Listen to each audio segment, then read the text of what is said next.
If you've lived something similar and want your voice heard, you can share your story at voiceofwomenstories@gmail.com. Your identity stays completely confidential. When I reached for my reading glasses on the nightstand, something caught my eye.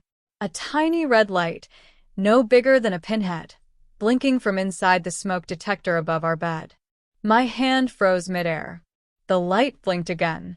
Once. Twice. Then I saw it, the lens. Small, dark, pointed directly at our bed. My throat closed. The room tilted. That smoke detector had been broken for 3 weeks.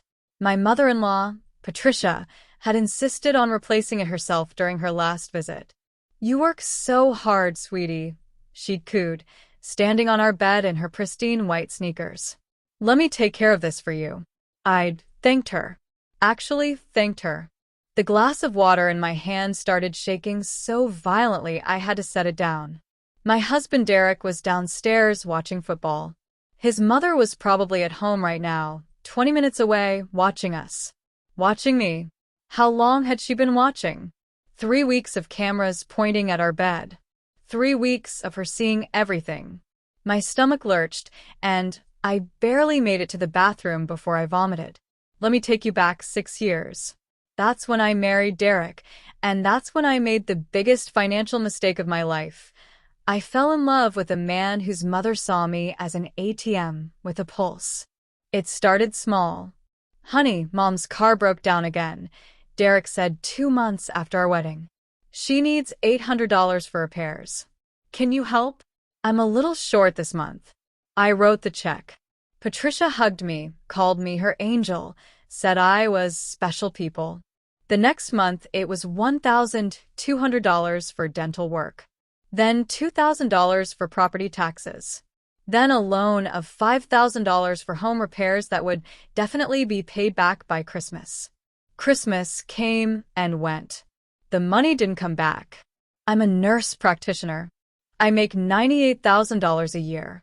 Derek's a shift manager at a warehouse, $45,000. We should have been comfortable. Instead, I was transferring money to Patricia every month like clockwork. $600 here for utilities. $450 there for groceries.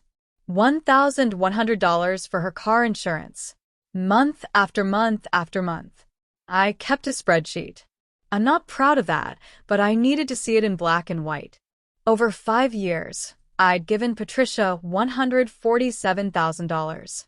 $147,000. That was my down payment on a house. That was my retirement account. That was my financial security gone, because every time I hesitated, Patricia would clutch her chest and talk about her fixed income and her heart condition and how she never asked for help from anyone, but she was just so grateful to have a daughter-in-law with such a generous spirit. And Derek? Derek would look at me with those puppy dog eyes and say, "She's my mom, babe. What am I supposed to do?" The pattern was precise. Every request came when I was most vulnerable after a long shift, during holidays right before bed. Patricia had a sixth sense for when my defenses were down. Last Thanksgiving, I'd worked a double shift in the ICU. Came home at 11 p.m. to find Patricia and Derek in my kitchen. She'd made herself at home, cooked dinner, done it all in my kitchen with my groceries. "Oh, sweetheart, you look exhausted," she said, pulling me into a hug that smelled like my expensive lavender hand soap. "Sit down. I made your plate." I was too tired to argue. I sat. I ate. She rubbed my shoulders. Then came the ask. "Derek mentioned you got your Christmas bonus early this year," she said, her voice honey-sweet. "I hate to bring this up on a holiday, but my property taxes are due next week. It's $3,400. I'm short about $2,000. I know you just got that bonus." My fork stopped halfway to my mouth.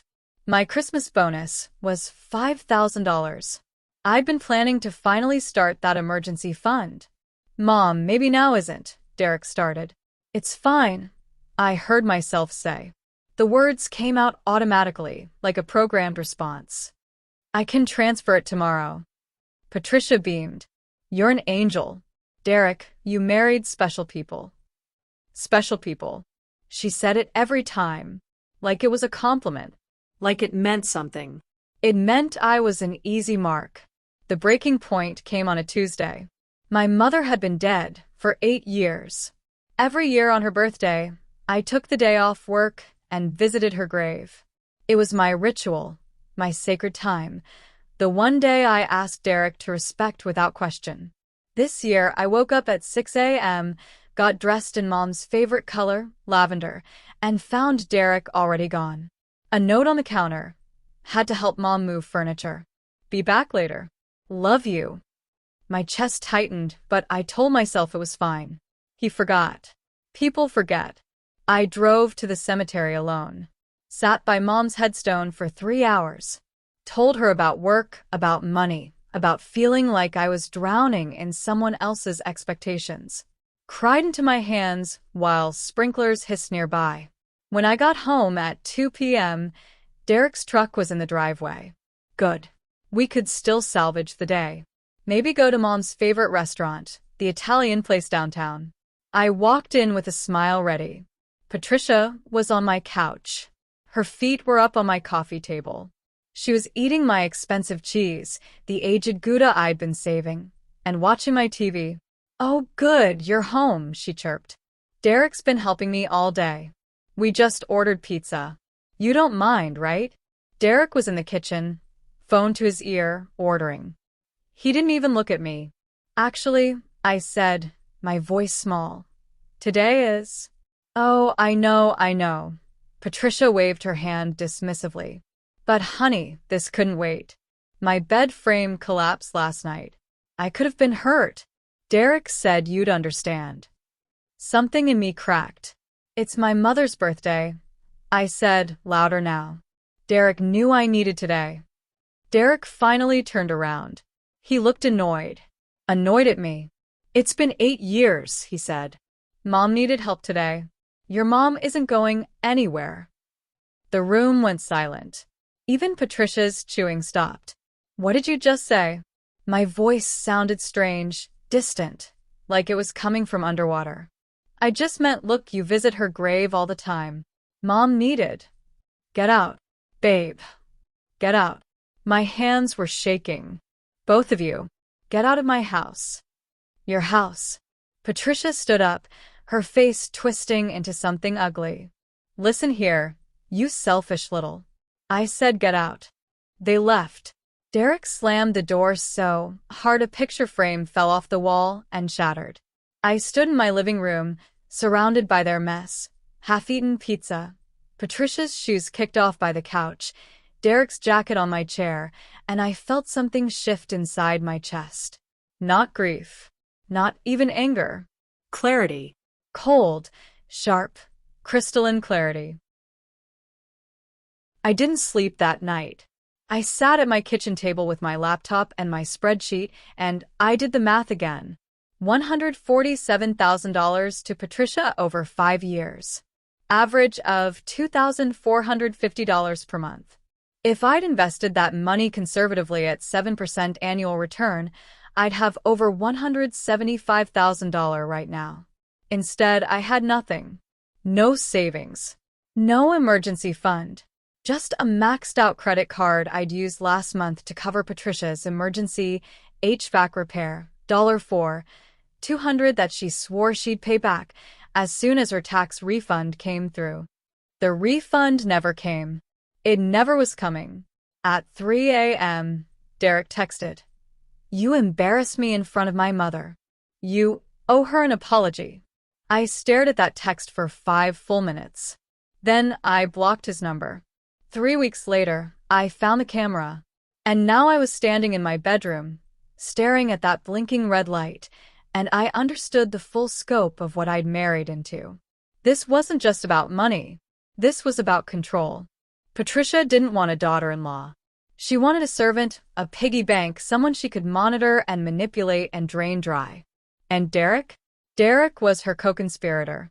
I grabbed my phone with trembling fingers. Not to call Derek. Not to call Patricia. I called a lawyer. Klein and Associates, how may I help you? My voice was steady. Clear. Cold. I need to file for divorce. And I need to know my legal options regarding hidden surveillance in my home. Ma'am, are you in immediate danger? I looked at the camera. That tiny red light blinked back at me. Not anymore, I said. Not ever again. The lawyer's office smelled like leather and old books. Margaret Klein was 60-something, with steel-gray hair and eyes that had seen every flavor of family warfare. She sat across from me, hands folded, while I explained about the camera. You left it there? She asked. I unscrewed it that night. It's in a plastic bag in my car. Good. Don't touch it again without gloves. She made a note. And your husband. When did you tell him you found it? I didn't. He's been staying at his mother's since our fight 3 weeks ago. He doesn't know I know. Margaret's eyebrows rose a fraction. Smart.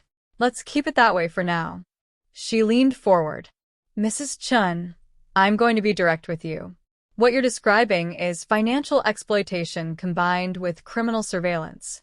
We can work with this, but I need you to be honest. Do you want to reconcile, or do you want out? The question hung in the air. 6 years of marriage. 6 years of being called special people.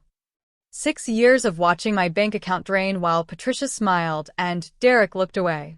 I want out, I said. My voice didn't shake. And I want every penny back. Margaret smiled. It wasn't a nice smile. It was the smile of a shark that just smelled blood. Then let's get to work. First stop, the bank. I'd made an appointment with the branch manager, Tom Preston, a soft-spoken man in his 40s who'd helped me set up my accounts 6 years ago. He looked uncomfortable as I laid out printed transaction records on his desk. These are all transfers to Patricia Chun, I said, pointing. My mother-in-law, $147,000 over 5 years. I need documentation of every single one. Dates, amounts, memo lines. Tom scrolled through his computer. His face grew more troubled with each screen. Mrs. Chun, some of these transactions were flagged by our fraud detection system. Large, frequent transfers to the same recipient. You received 3 phone calls from us asking to verify. I verified them. Every time. My throat felt tight. I told you it was family. You cleared them. Yes. You did. He looked genuinely pained. I'm sorry. We're required to ask, but we can't stop you from transferring your own money. He printed the records. Here. 5 years of documentation. And Mrs. Chun? For what it's worth, I've seen this pattern before.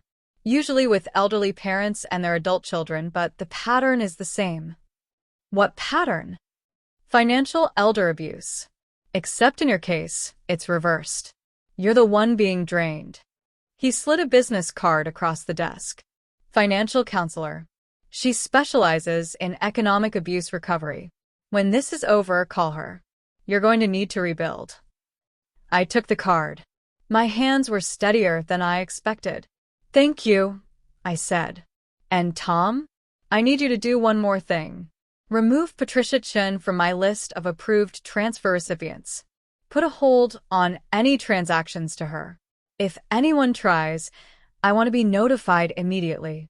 Consider it done. Second stop, the locks.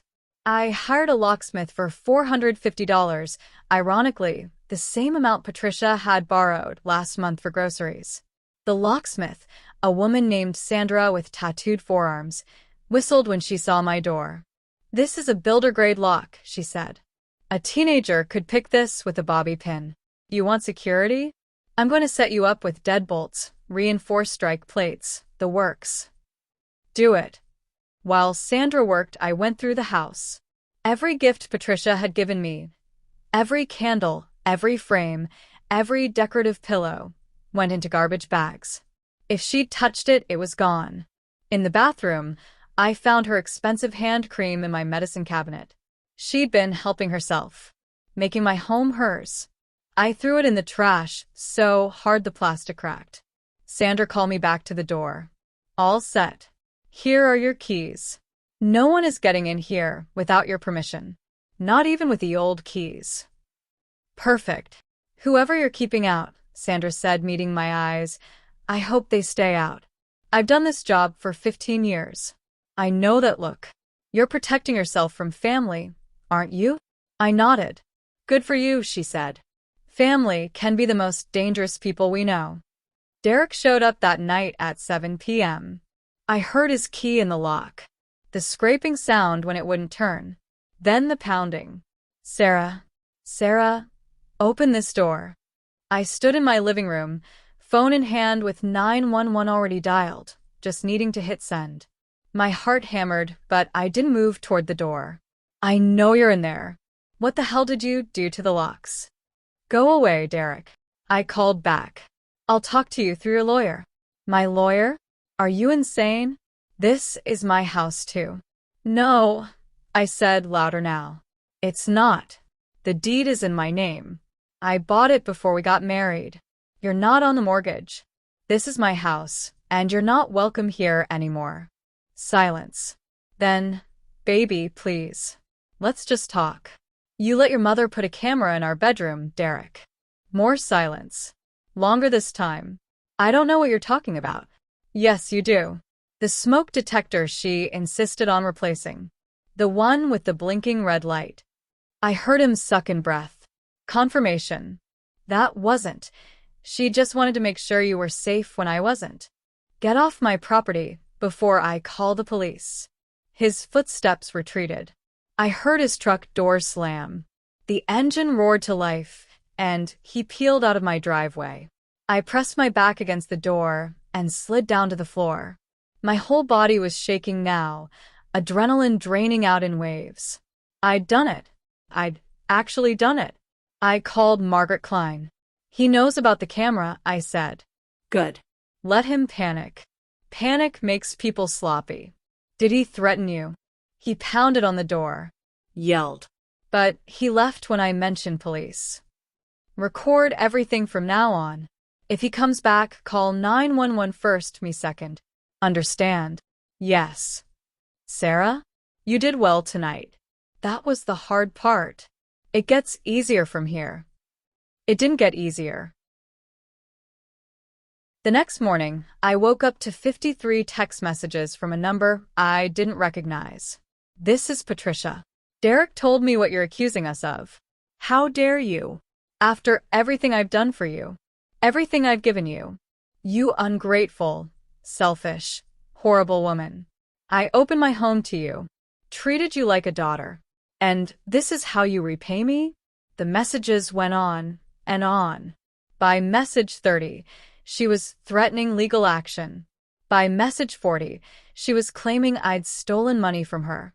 By message 50, she said Derek was filing for divorce and would take everything. I screenshot every single message and sent them to Margaret. Her response came back in under a minute. Perfect. She's building our case for us. Keep her talking if you can. So I responded, Patricia, I have documentation of every dollar I gave you. $147,000. I want it back. Her response was immediate.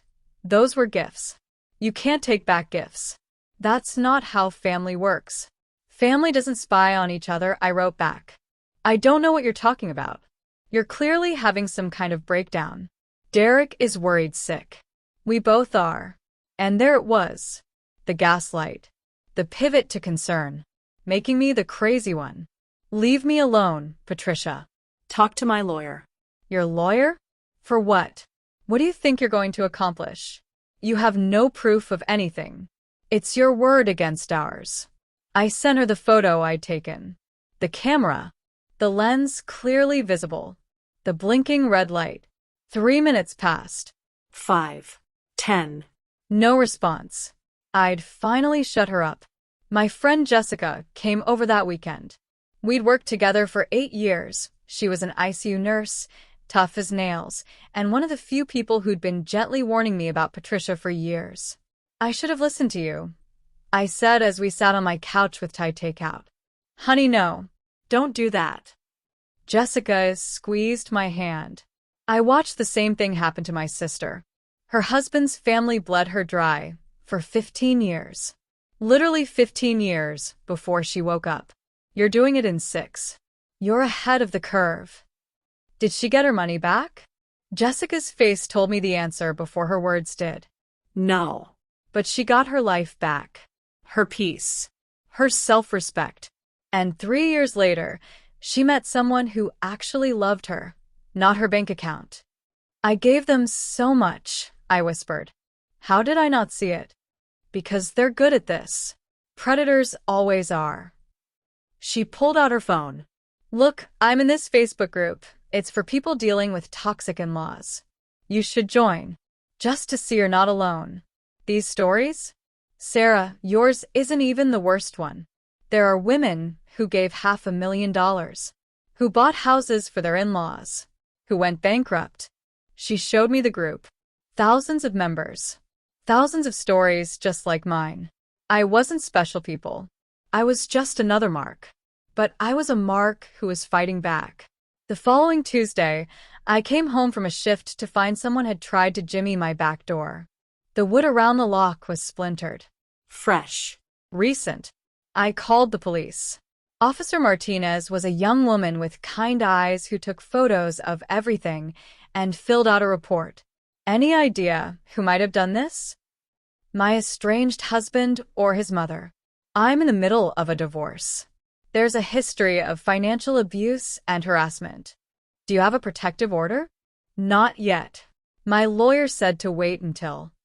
Don't wait, Officer Martinez said firmly. File tomorrow. If someone is trying to break into your home, you need legal protection. I'll file this report, and you can use it as evidence for your order.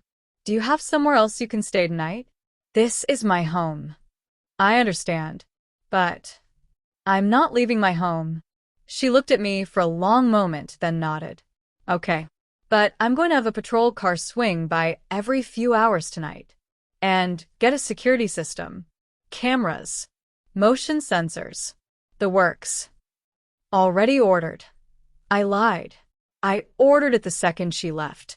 The security system went in 3 days later, 4 cameras covering every entrance, motion sensors, a panic button I wore on a necklace. $2,800 total. That night, at 2:47 a.m., the motion sensor on my back door went off. I woke to my phone screaming and the sound of someone jiggling the back door handle. I pressed the panic button. The alarm shrieked. Lights flooded the backyard. I pulled up the camera feed on my phone. Patricia. She was frozen in the glare of the security lights, squinting into the camera, her face twisted with rage. She was holding something. I zoomed in on the feed. A key. She had a key to my back door, a door I'd never given her access to. She must have made a copy somehow, during one of her visits, when I was at work and Derek was helping her with errands. I see you, Patricia. I shouted from my bedroom window. The police are on their way. She ran, not walked, ran to her car and peeled out of my driveway so fast she hit my garbage can. Officer Martinez arrived 8 minutes later with 2 other patrol cars. We caught her 2 blocks away, she said. Pulled her over. She claims she was just checking on you because she was worried. Says you're mentally unstable.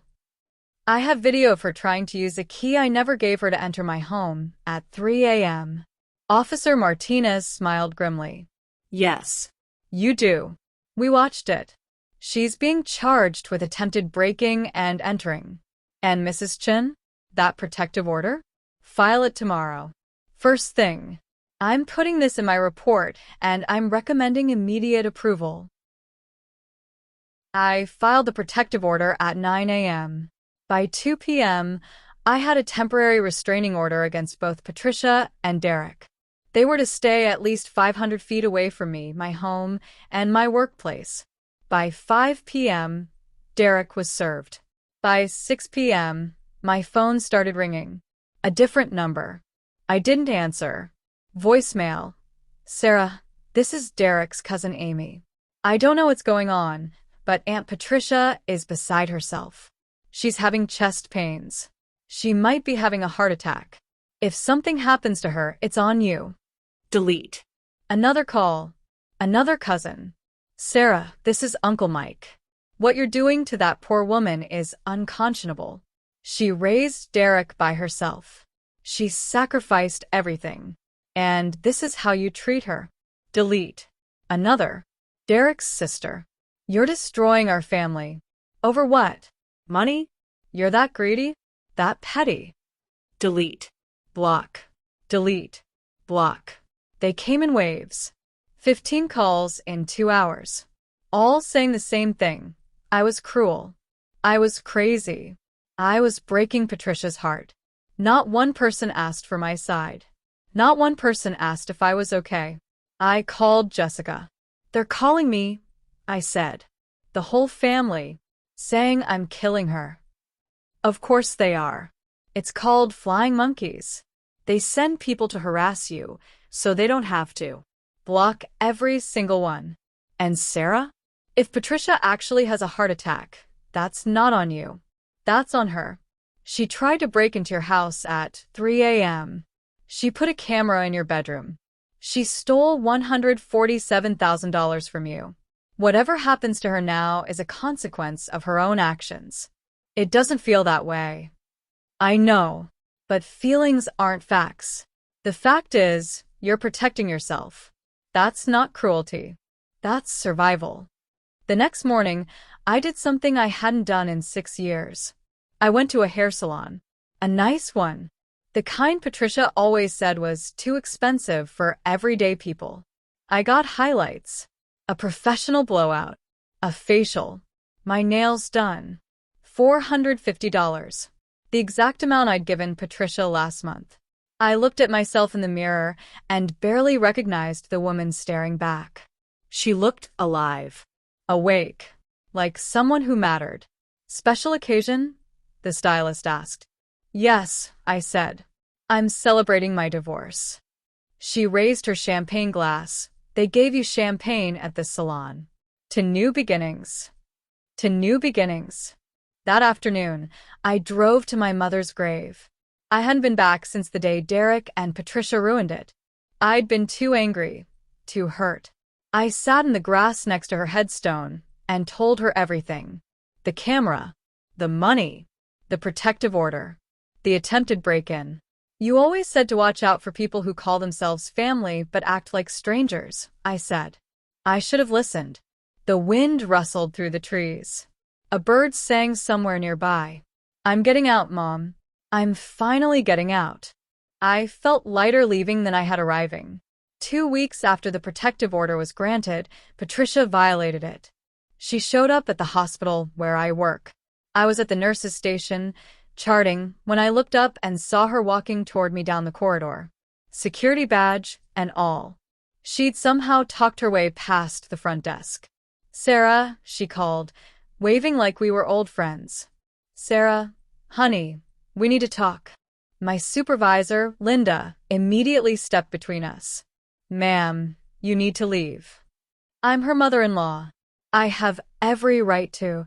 You have a restraining order against you, I said, my voice carrying down the hallway, which you are currently violating. Patricia's face crumpled. Tears appeared instantly, her special talent. Please, Sarah. Please. I'm begging you. Derek is falling apart. I'm falling apart. We miss you. We love you. Can't we just talk? Just 5 minutes. Security. Linda called into her radio. We have a restraining order violation on the 3rd floor. I just want my son to be happy. Patricia wailed. What kind of woman destroys a man's relationship with his mother? The kind who finds cameras in her bedroom, I said coldly. 2 security guards arrived. Patricia put on a show, crying, clutching her chest, stumbling dramatically. They weren't buying it. Ma'am, you need to come with us, one guard said firmly. She's mentally ill. Patricia shrieked, pointing at me. She needs help. Someone needs to do something before she hurts herself. And there it was. The final card. Claiming I was crazy. Trying to make my workplace doubt me. Linda put her hand on my shoulder. Sarah's one of the best nurses we have. She's calm, competent, and completely sane. You, on the other hand, are trespassing. Officers? They escorted Patricia out while she screamed about lawyers and defamation and how she'd make me pay for this. Linda turned to me. You okay? I was shaking, but I was okay. Yeah. I'm okay. Thank you. The police are on their way. They'll want a statement. Take the rest of the shift off. Paid. Go home. Lock your doors. And Sarah? Whatever you're going through, we've got your back. Patricia was arrested for violating the restraining order.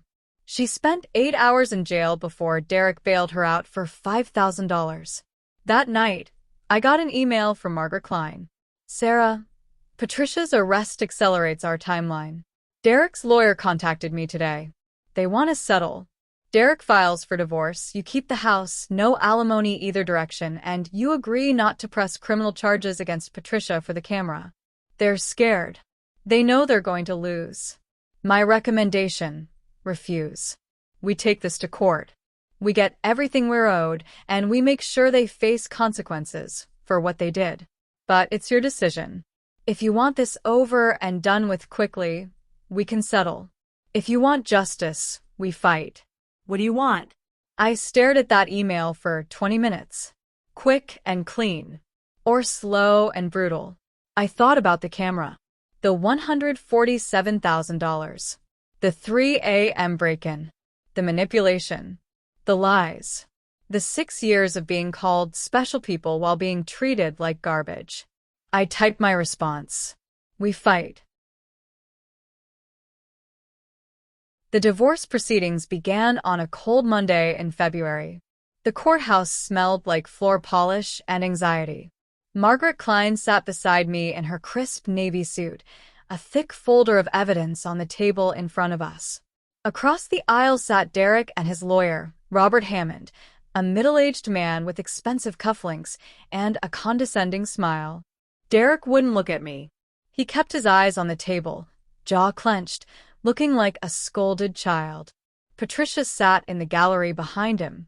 She'd dressed for the occasion, conservative dress, pearls, minimal makeup. The picture of a concerned mother. She dabbed at her eyes with a tissue, though I noticed they were completely dry. Judge Andrea Morrison entered. Late 50s, reputation for not tolerating nonsense. Margaret had been pleased when we drew her. This is a dissolution of marriage hearing. Judge Morrison began. Chun versus Chun. I understand there are additional civil matters related to financial compensation and criminal surveillance allegations. Let's begin with the divorce itself. Mr. Hammond. Derek's lawyer stood.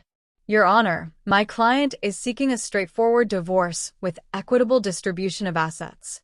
The marriage lasted 6 years. During that time, both parties contributed to the household. Objection, Margaret said calmly. The house in question was purchased by my client 3 years before the marriage. The deed is solely in her name. Mr. Chin contributed nothing to the down payment or mortgage payments. Hammond barely paused.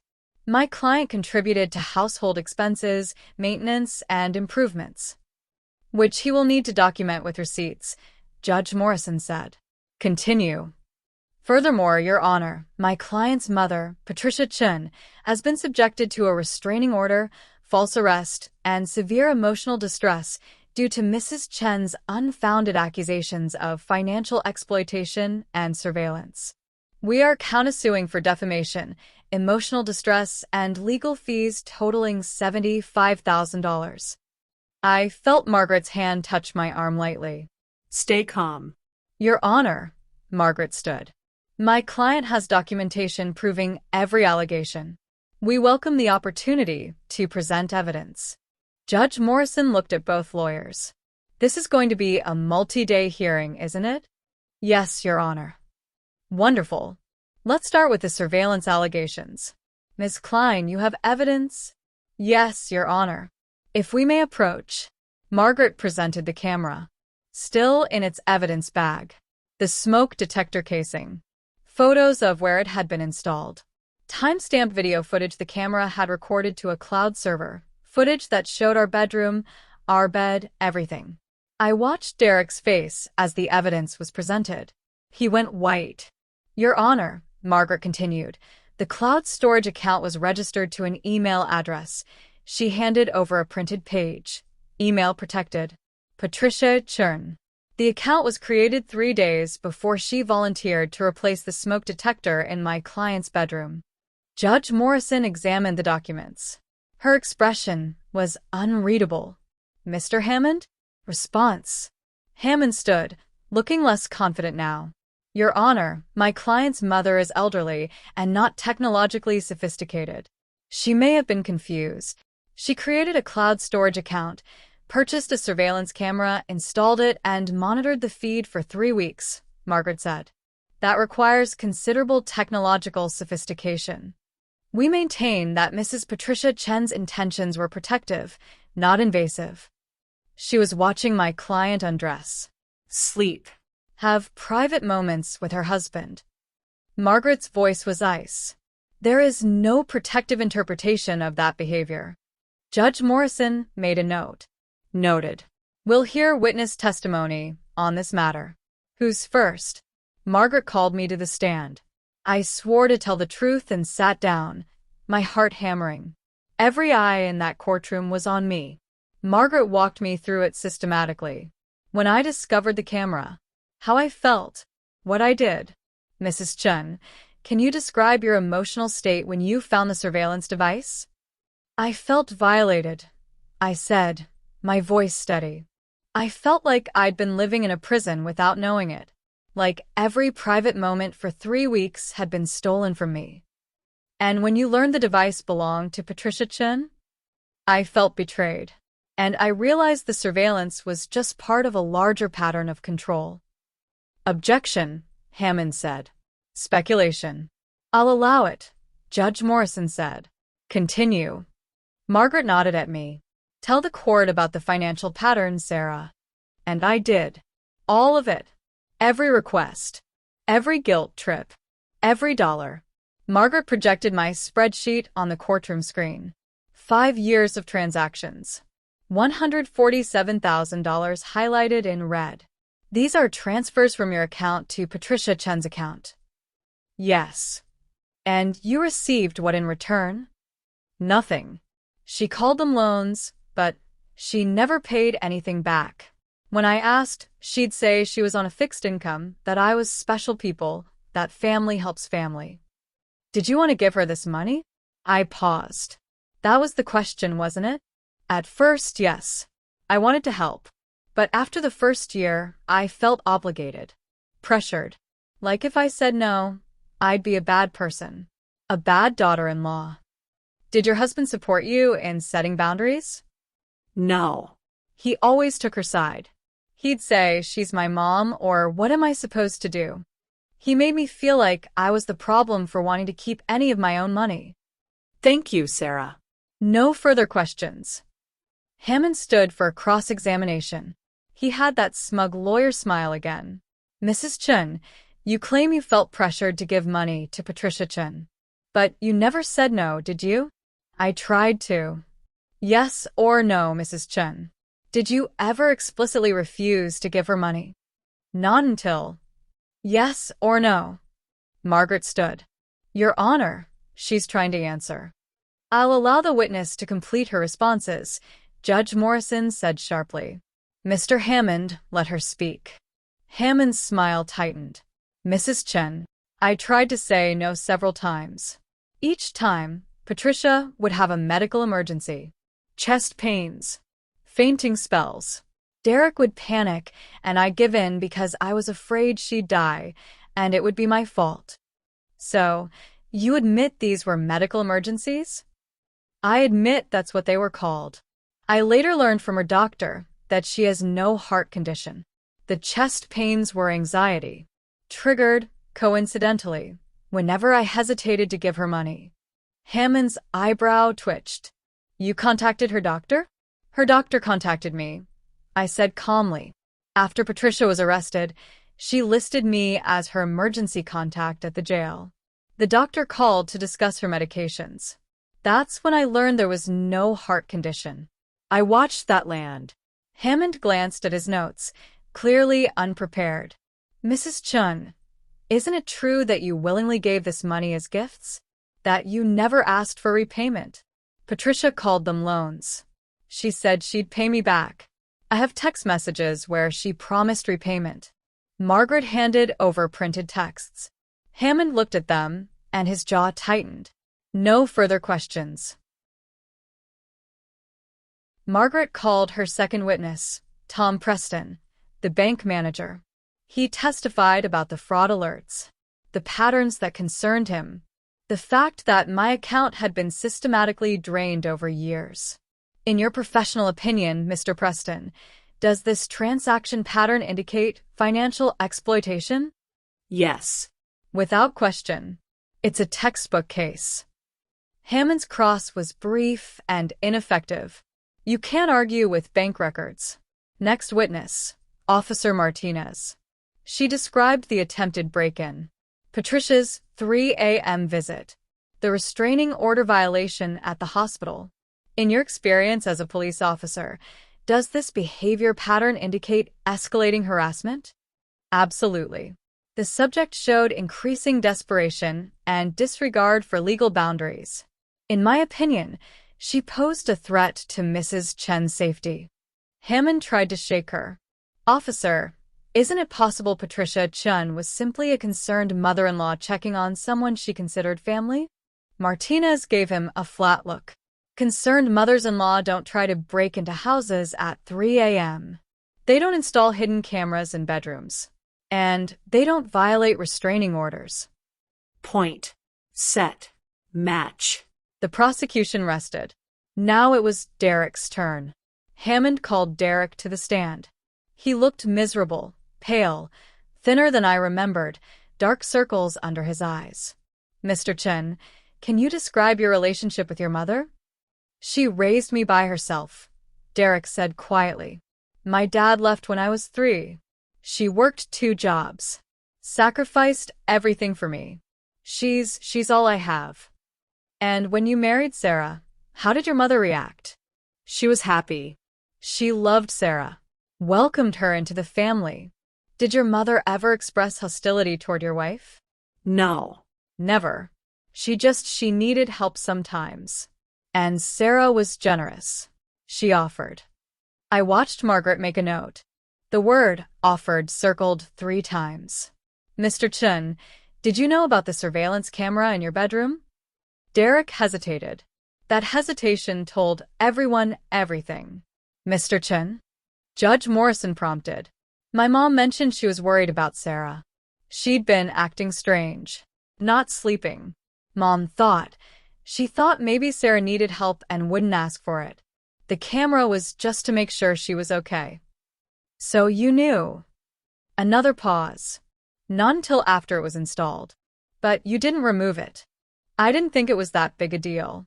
It was just. You didn't think it was a big deal to have a camera recording your wife without her knowledge or consent. Derek's face flushed. When you put it like that. How else should I put it, Mr. Chin? Objection, Margaret said mildly, badgering his own witness. Judge Morrison looked amused. Sustained. Move on, Mr. Hammond. Margaret's cross-examination was surgical. Mr. Chin, you testified that your wife offered money to your mother. Did she offer? Or did your mother ask? Mom would mention things. Bills. Problems. Sarah would offer to help. After your mother mentioned her problems. Yes. And if Sarah hesitated, Mom would get upset. Sometimes she'd have chest pains. And you'd pressure Sarah to give her money? I'd ask her to help my mom. Yes. Even when it meant Sarah couldn't save money, couldn't build an emergency fund, couldn't have financial security. My mom needed it more. Based on what? Did you ever see your mother's financial records? Her bank statements? Derek blinked. No. Did you ever verify that she actually needed the amounts she was requesting? She's my mother. I trusted her. At your wife's expense. Yes. I guess so. You testified that the camera was for Sarah's safety. What danger was Sarah in that required surveillance? Mom said Sarah seemed depressed, that she was worried. Did you ask Sarah if she was depressed? No. Did you suggest she see a therapist? A doctor? No. You just let your mother install a camera. I thought it would help. Help whom, Mr. Chin? Your wife, who didn't know she was being watched. Or your mother, who wanted to monitor and control Sarah? Objection. Hammond was on his feet. Speculation. Withdrawn. Margaret smiled slightly. No further questions. Derek stepped down looking like he'd been filleted. Hammond called Patricia to the stand. She'd been waiting for this moment. She walked to the stand with her head high, playing the wounded matriarch. Hammond led her through her testimony, her hard life, her sacrifices for Derek, her love for Sarah. Mrs. Chen, when you asked Sarah for financial help, what was your intention? I genuinely needed help, Patricia said, her voice quavering. I'm on a fixed income. Social Security doesn't cover everything. Sarah seemed so happy to help. She'd say, of course, Mom, whatever you need. She made me feel like family. I bit my tongue so hard I tasted blood. And the surveillance camera. Can you explain your reasoning? Patricia dabbed at her eyes. Real tears this time. She was good. I was worried about her. She seemed so stressed, so tired. I thought if I could just check on her when Derek was at work, make sure she was eating, sleeping, taking care of herself. I know it was wrong now. I see that. But I was coming from a place of love. Do you regret it? Every day. I never meant to hurt her. She was like a daughter to me. Hammond sat down, looking satisfied. Margaret stood. She didn't look satisfied. She looked like a predator. Mrs. Patricia Chen, you testified that you're on a fixed income. What is your monthly Social Security benefit? About $1,400. And you have no other income? No. No pension? No investments? No savings? Well, a little savings. Margaret slid a document across to her. This is your bank statement from last month, subpoenaed by the court. Your balance shows $87,000. Where did that money come from? Patricia's face went blank. I saved it. Over the years. You saved $87,000 on a $1,400 monthly income while simultaneously needing to borrow thousands of dollars from your daughter-in-law for bills? Silence. Mrs. Chen, I didn't want to touch my savings. That's my emergency fund. But Sarah's savings weren't important. She could drain her accounts for your emergencies while you protected yours. That's not. Let's talk about these emergencies. You claimed you needed $2,000 for property taxes. We subpoenaed your tax records. Your property taxes are $1,100 annually. You asked for nearly double what you owed. Where did the extra money go? I might have miscalculated. You claimed you needed $4,200 for HVAC repairs. We contacted the HVAC company. They have no record of servicing your address. Did you make that repair?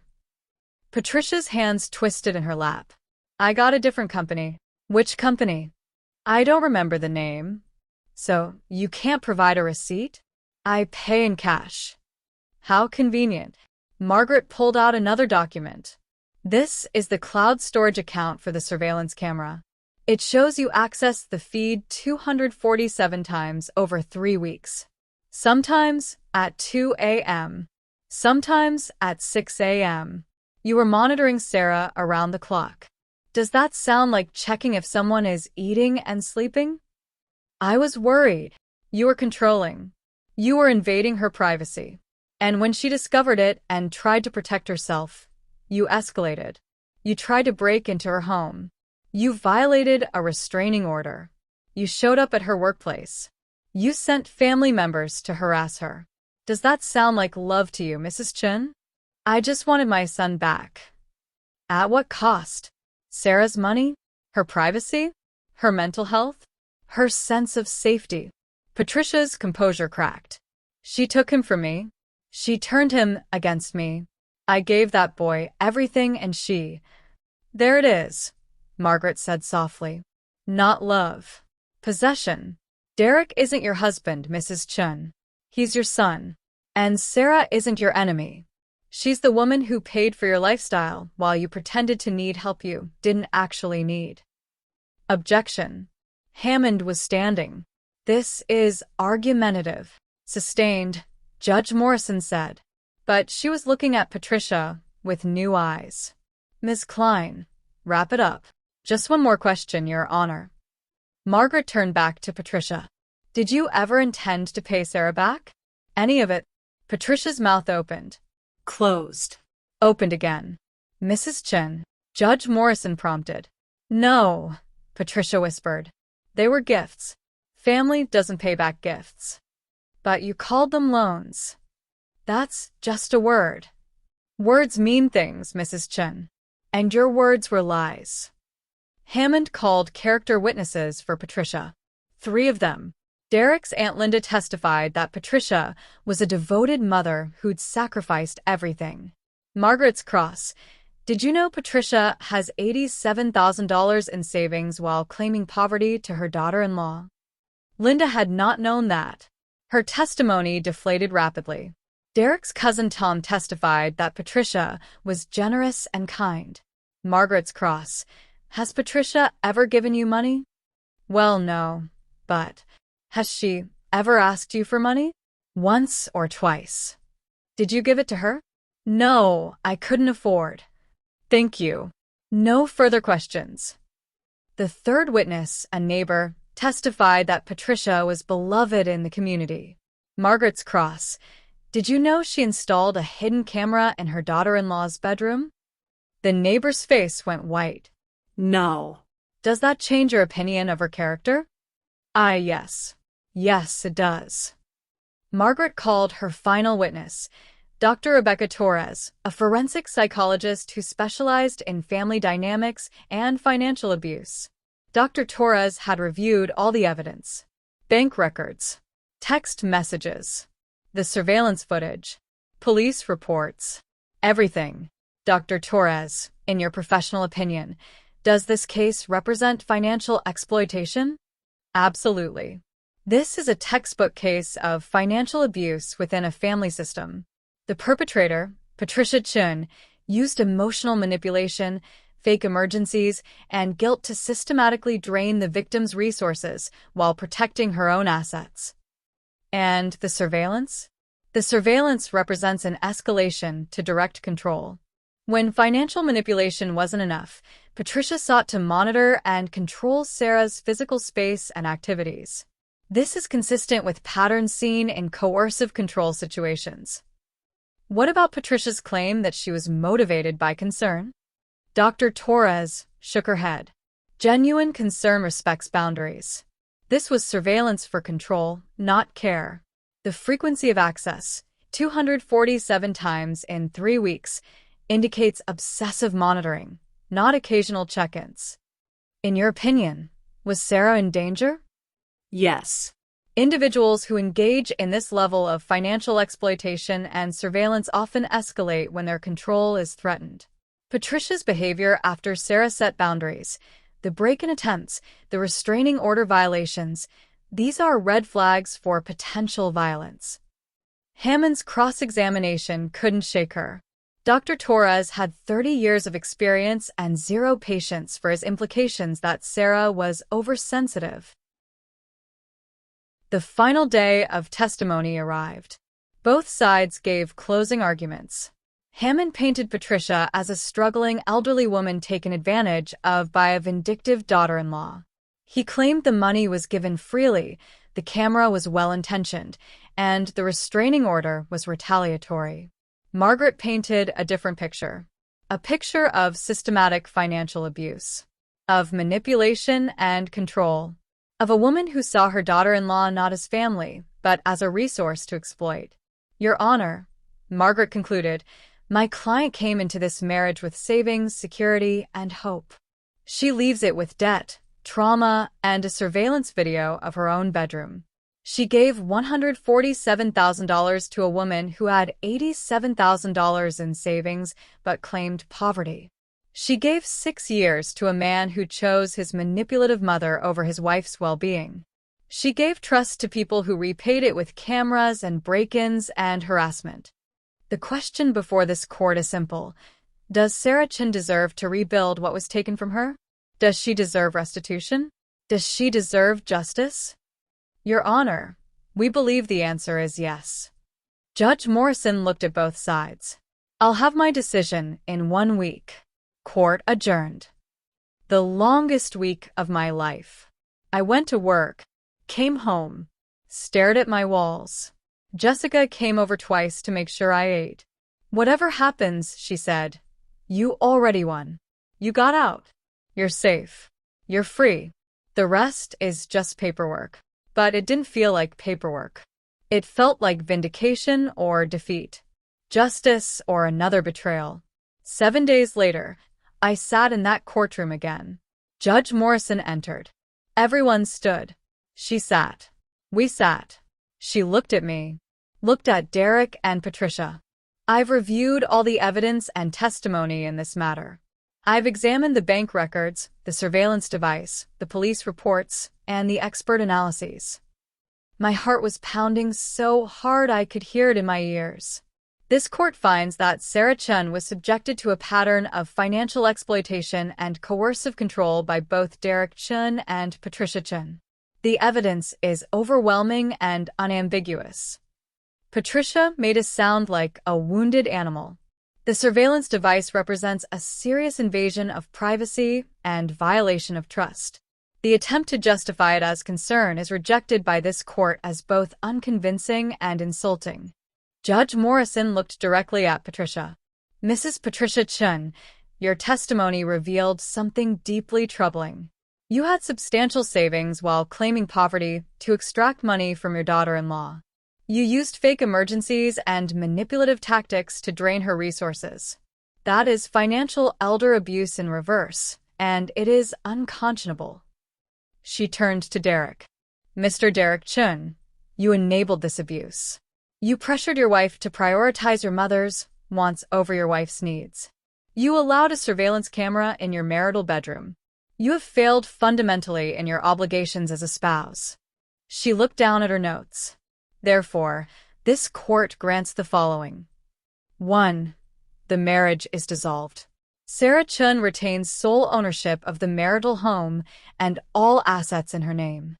2. Derek Chun is ordered to pay Sarah Chun $50,000 in compensatory damages for his role in the financial exploitation. Derek's head dropped to his hands. 3. Patricia Chun is ordered to pay Sarah Chun $147,000, the full amount extracted over 5 years, plus $25,000 in punitive damages for the surveillance and harassment. Patricia stood up, screaming, I don't have that money. You have $87,000 in documented savings, Judge Morrison said coldly. You'll liquidate those assets. The remaining balance will be paid in monthly installments of $1,500 until satisfied. If you default, your Social Security benefits will be garnished. You can't do this. Sit down, Mrs. Chun, or I'll have you removed. I can and have done exactly this. Patricia sat, sobbing. 4. The restraining order is made permanent. Patricia Chun and Derek Chun are prohibited from contacting Sarah Chun in any way, directly or indirectly, for the rest of their natural lives. 5. I am forwarding this case to the District Attorney's Office with a recommendation for criminal charges related to the surveillance device. Judge Morrison looked at me. Mrs. Chun, Ms. Chun, you came into this courtroom seeking justice. I hope this begins to provide it. You deserve to rebuild your life free from exploitation, surveillance, and manipulation. She banged her gavel. We're adjourned. I walked out of that courtroom into February sunlight that felt warmer than it had any right to be. Margaret Klein walked beside me, her briefcase in one hand, a satisfied smile on her face. How do you feel? She asked. I stopped on the courthouse steps and took a breath. A real breath. The kind I hadn't taken in 6 years. Free, I said. I feel free. Behind us, through the courthouse doors, I could hear Patricia still screaming at her lawyer. Derek's voice, trying to calm her down. The sound of their chaos. It wasn't my chaos anymore. They'll appeal, Margaret said. They always do. But they won't win. Judge Morrison's ruling is airtight. The evidence was overwhelming. How long until I see the money? Derek will have to liquidate assets, probably 60 days. Patricia's first payment is due in 30 days. If she misses it, we garnish her Social Security immediately. One way or another, you're getting your money back. I nodded. The money mattered, but somehow it mattered less than I'd expected. The real victory was standing here, free, with my life back. Thank you, I said to Margaret. For everything. She squeezed my shoulder. You did the hard part, Sarah. You stood up. You fought back. You won. Most people never get that far. The first thing I did was sleep. I went home, locked my doors, with locks only I had keys to, and slept for 14 hours straight. No cameras watching. No Patricia monitoring. No Derek coming home to judge my choices. Just me. My house. My peace. When I woke up, it was midnight. The house was dark and quiet and mine. I made tea in my kitchen, sat on my couch, looked around at space that finally felt like home instead of a surveillance site. My phone buzzed. A text from Jessica. Court updates? I called her instead. Told her everything. She whooped so loud I had to pull the phone away from my ear. I knew it. I knew the judge would see through their bullshit. Oh my God, Sarah, $172,000. Plus Derek's 50, I said. $222,000. You're getting $250,000 back. Hearing it out loud like that made it real. I started laughing, then crying, then both at once.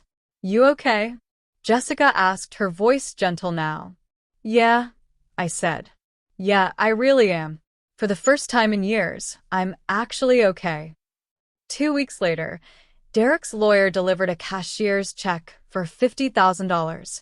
I stared at it sitting on my kitchen counter. Derek had sold his truck, his motorcycle, and cashed out his 401k to come up with it. Margaret said he'd taken a second job at night to cover the penalty fees. Good. I took that check straight to the bank. Tom Preston himself helped me open a new savings account, one with my name only, no authorized users, no one who could touch it but me. Welcome back, he said, smiling. Now, let's talk about rebuilding your emergency fund and retirement accounts. We spent an hour going over my finances. The damage was real. I was 6 years behind on retirement savings. My credit cards were maxed from covering Patricia's emergencies, and I had maybe $3,000 in actual savings before this payment. But it was fixable. All of it was fixable. You're 42, Tom said. You're a nurse practitioner with a solid income. You own your home outright. Sarah, you're going to be fine. Better than fine. This setback doesn't define your future. I cried again. Seemed like I was doing a lot of that lately. But these were different tears. These were relief. Patricia's first payment came 31 days later. 1 day late. Margaret called immediately. She's testing you. Seeing if you'll let it slide. Don't let it slide, I said. Already filed the garnishment paperwork. Her Social Security will be docked starting next month. She'll get $1,400 minus $1,500, which means she'll be in the negative, so they'll pull from her bank account to make up the difference. She has $87,000 in that account. Had. She withdrew $40,000 the day after the judgment, probably trying to hide assets, but we've got eyes on it. If she withdraws more, we'll file contempt charges.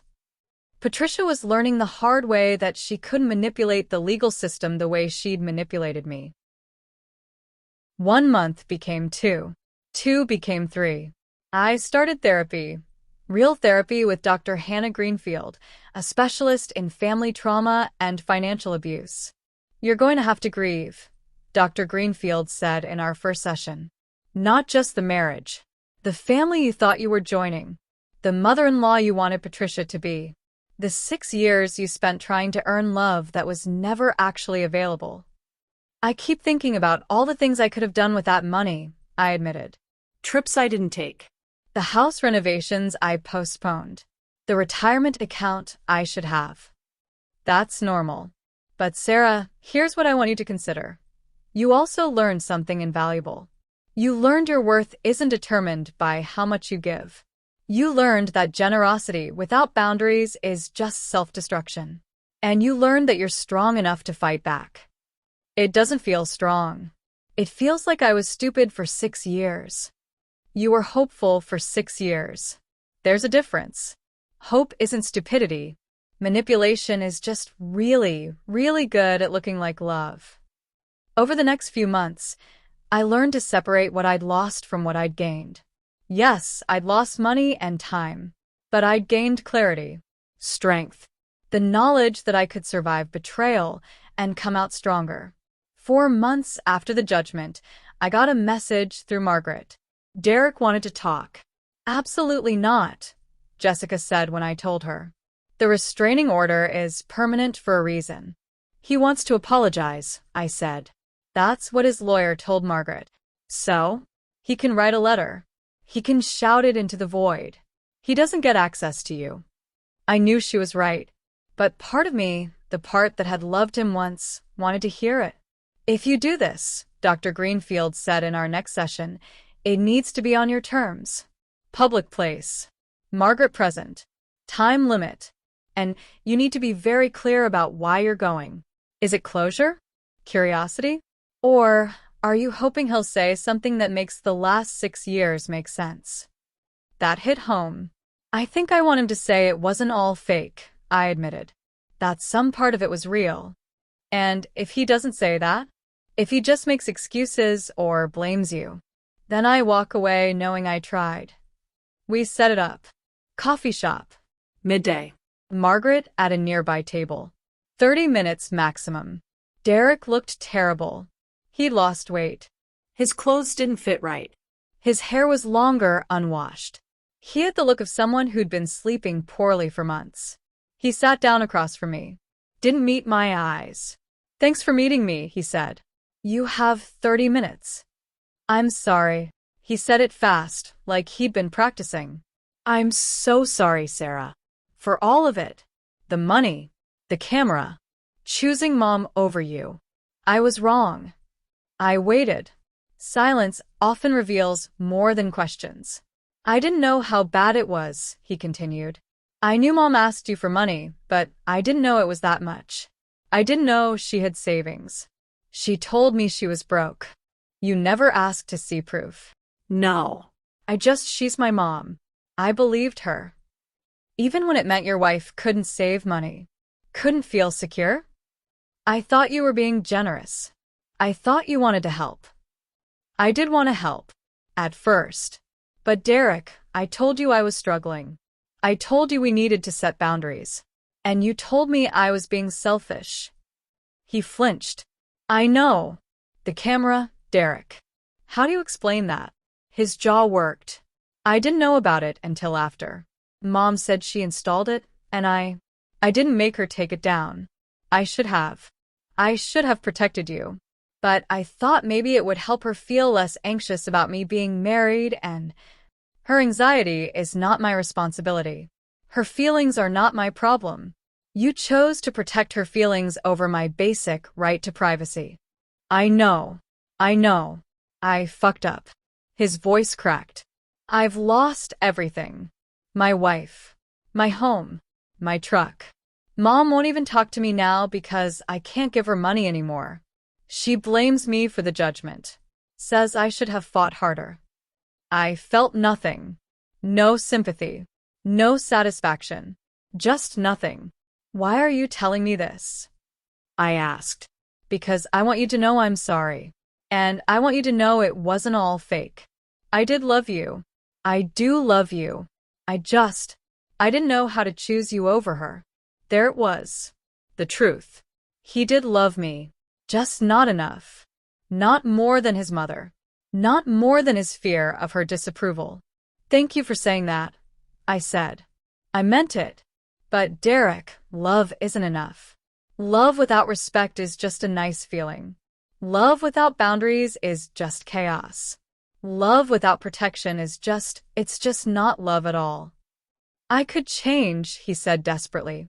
I could go to therapy. Set boundaries with Mom. We could try again. No. Sarah. No, Derek. I don't want to try again.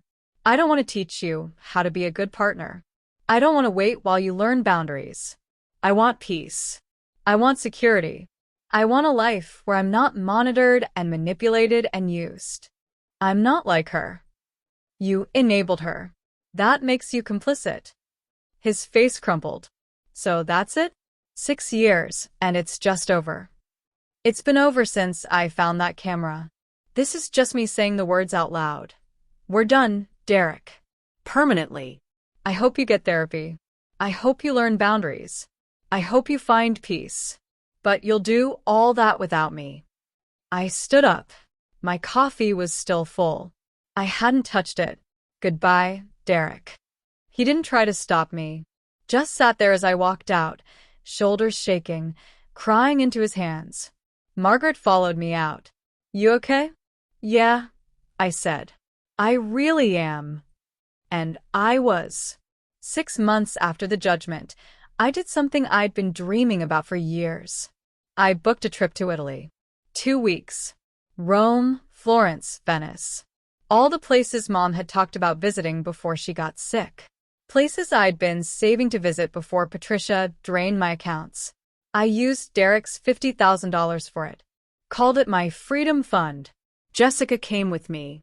We ate pasta and drank wine and stood in the Sistine Chapel and cried at the beauty of it. We threw coins in the Trevi Fountain. Made wishes. What did you wish for? Jessica asked. Peace, I said. Just peace. You already have that. I know, but I want to keep it. 8 months after the judgment, Patricia violated the restraining order again. She showed up at my mother's grave. I'd gone for Mom's birthday, the day Derek had ruined 2 years ago. I was sitting by the headstone talking to Mom about Italy, about therapy, about rebuilding when I heard footsteps. Patricia stood 10 feet away. She looked older, smaller. Her hair was gray now. She'd stopped coloring it. Her clothes were cheap. She'd been forced to downsize from her house to an apartment when her savings ran out. I don't have much time, she said. Her voice was different, quieter. I saw your car. I knew you'd be here. I pulled out my phone. I'm calling the police. Wait, please. Just 1 minute. You have a permanent restraining order. You're breaking the law just standing there. I know. I don't care. I need to say this. She took a breath. I'm sorry. I almost dropped my phone. I'm sorry for what I did to you. For the money. The camera. The manipulation. All of it. You were right about everything. I used you. I exploited you. I convinced myself I was just accepting help from family, but I knew. I always knew it was wrong. Why are you telling me this? Because I'm dying. The world tilted. Pancreatic cancer. Stage 4. 3 months, maybe 6. And I realized I'm going to die with you hating me. And you should. You absolutely should. But I couldn't die without telling you the truth. I didn't know what to say. I was jealous of you, Patricia continued. You had everything I never did. Education. Career. Money.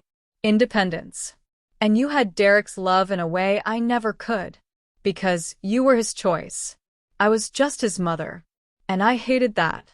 So I took from you. I made you small so I could feel big.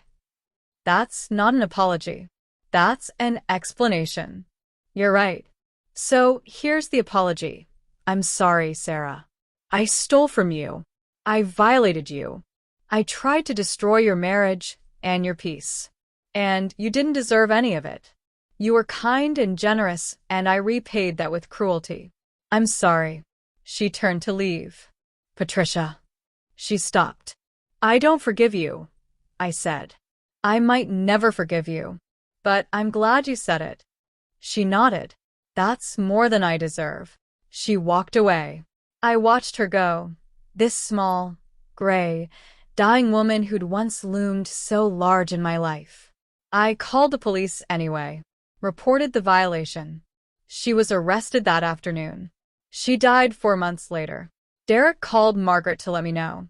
I didn't go to the funeral. I sent flowers instead. White lilies. The card said, I hope you found peace. I meant it. 1 year after the judgment, I was whole again. Not healed. Dr. Greenfield said healing isn't linear, that I'd probably always have triggers and scars. But whole. Functional. Happy even. My savings account had $97,000. My retirement account was rebuilding. My credit cards were paid off. I'd gotten a promotion at work, clinical director, $120,000 a year. I was dating again. Nothing serious. Just coffee dates and dinners, and remembering what it felt like to be treated with basic respect. I'd redecorated my house. New furniture. New paint. No ghosts of Derek or Patricia in any corner. I had friends. A therapist. A life that was mine, and only mine. I went to Mom's grave on the anniversary of the day I found the camera. Sat in the grass and told her everything that had happened in the last year. I did it, Mom, I said. I got out. I got my money back. I got my life back. I became the person you raised me to be, someone who knows her worth. The wind rustled through the trees. A bird sang. I wish you were here to see it, but I think you were seeing it. Somehow. I pulled out the final check from Patricia's estate. $47,000, the remaining balance she owed, paid from her life insurance. Full restitution. Every penny recovered. I photographed it next to Mom's headstone. Sent it to Margaret with a caption, "We won." Her response, "You won." Past tense. Now go live. My name is Sarah Chin. I'm 43 years old. For 6 years of my life, I let someone convince me that generosity meant giving until it hurt. That family meant sacrificing my security for someone else's comfort. That love meant accepting surveillance and manipulation and control. I gave $147,000 to a woman who had $87,000 in savings but called herself poor. I let her son install a camera in my bedroom and convince me it was for my own good. I believed I was special people when really I was just an ATM with a heartbeat. But here's what I learned. My worth is not measured by what I give. It's measured by what I refuse to accept. Boundaries aren't selfish. They're survival. And sometimes the most loving thing you can do is walk away from people who only love what you can do for them. I got my money back. All of it. Plus damages. Plus my freedom. Plus my peace. Did it fix the 6 years I lost? No. Nothing can give me back that time. But it gave me the rest of my life. And that's worth more than any dollar amount. If you're watching this and you see yourself in my story, if someone in your life is calling themselves family while treating you like a resource, please hear me. You are not required to set yourself on fire to keep someone else warm. You are not selfish for wanting financial security. You are not cruel for setting boundaries. You are not wrong for protecting your peace. And you are not alone. I fought back. I won. You can too.